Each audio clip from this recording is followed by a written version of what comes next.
Okay. I just want to know how you keep topping yourself. I don't know. Hold something back for the next film. I don't know. Thank you. I mean, that's very kind of you to say. Were you just chomping at the bit to get? I mean, in the first one, we got to know Batman and his toys, and got to know who he was. This one, we get to know more of his psyche and what's really going on, in his head. Were you kind of, excited to get into that challenge? Yeah, it was, because in taking on the origin story, as we did in Batman Begins, all of the characterization, all the psychology really relates to his childhood trauma and the way in which that's affecting his journey and who he wants to become. Having fully realized that persona, you get to really launch into the story from a very different place and test that psychology and that persona in very different ways. I think Christian really was able to get across an enormous amount of the conflicted nature of the character as he encounters these paradoxical situations, mostly from the Joker. The Joker is someone who absolutely delights in destabilizing, people's views of the world, and Bruce Wayne as Batman has a very, very knife-edge kind of set of morals. Really, he's working outside the law, but he's working for good. Yeah. So he's very vulnerable to that. Why does it work so well with you and Christian Bale?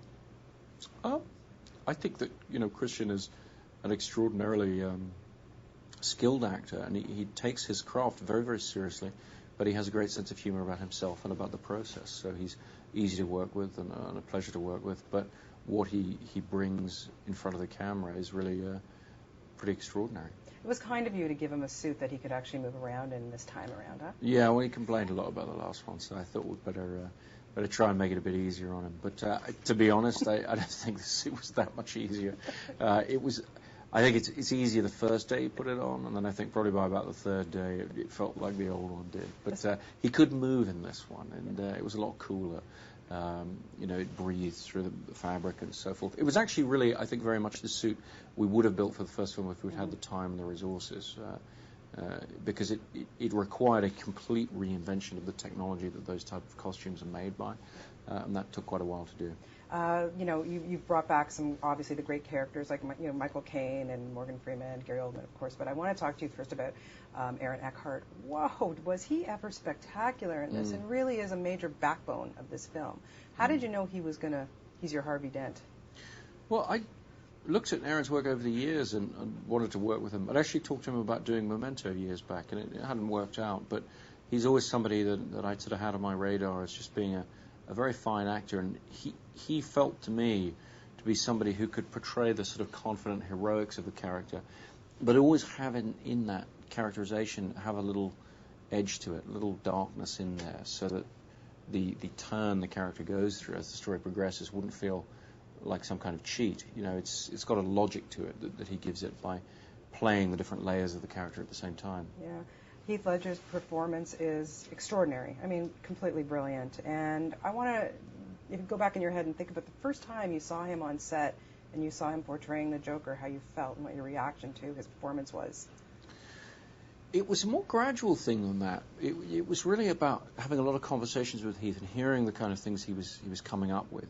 And then when we came to do makeup and wardrobe tests, and we filmed those, and we would sort of, put the camera on the DP's shoulder and let he start to sort of move around in an environment, and you just start to see in the movements and the gestures and everything what this character was going to be and how that was all going to come together, and that was pretty exciting to just get a little taste of it, because he didn't show it to me in one go. It was always just a little bit at a time, and over a couple of weeks you sort of saw it come together. Scary Joker. I mean, the best I've ever seen in my life. I mean, it's just brilliant. Yeah. What ultimately, impressed you about that man? I'm sorry? About Heath. Like, what ended up really just impressing you? I was absolutely blown away by his focus and dedication to a character, but not unlike Christian, and what I was saying about Christian earlier, he was somebody who had a terrific gentleness and sense of humor about themselves and professionalism and everything. And to be able to sort of channel that anarchic, horrendous character that is so unlike who Heath was. He was such a lovely guy. It's pretty amazing to watch an actor, do that, turn that on in front of the camera, and then walk off set and have a chat with them, and it's Heath. Yeah, I had a privilege to interview him a few times, and you've given him a brilliant beautiful legacy to his memory. So thank you. He's spectacular. Thank you. Gary Oldman, you've given him lots more to do in this film too, which was finally nice to see. Yeah, I think he enjoyed that too. He took a real leap of faith. Gary took a real leap of faith with me on the first film that would that we'd pay that character off really, because in the first film, I really wanted him to play the restraint of the character, the goodness of the character. I hadn't seen him do that before.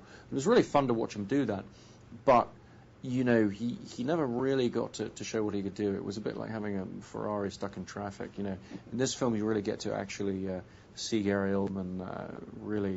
You really get to see what a fine actor he is, and be reminded of that. And that's great fun to watch.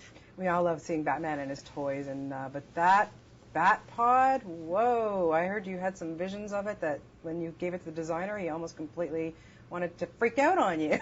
Well, we built Nathan Crowley, my designer, and myself. We sort of built the Batpod in my garage as a full-scale model. Really, it's based on the idea of kind of like an anti-aircraft gun on wheels or something. It's a very improbable thing. It's not really a motorbike at all. It's just a very peculiar vehicle.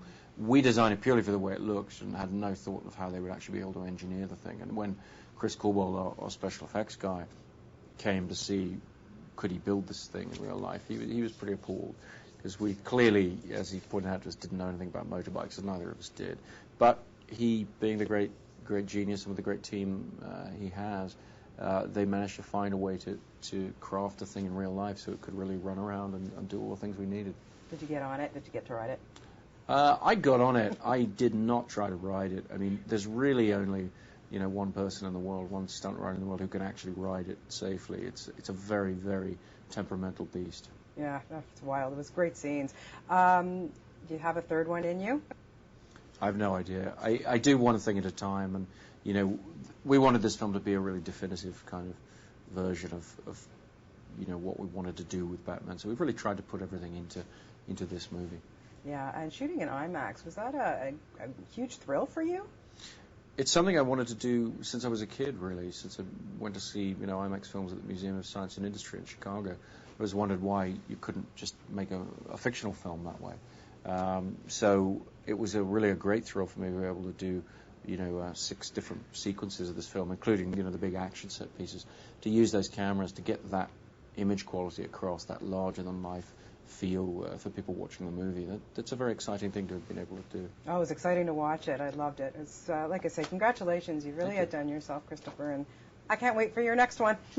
Thank you so much.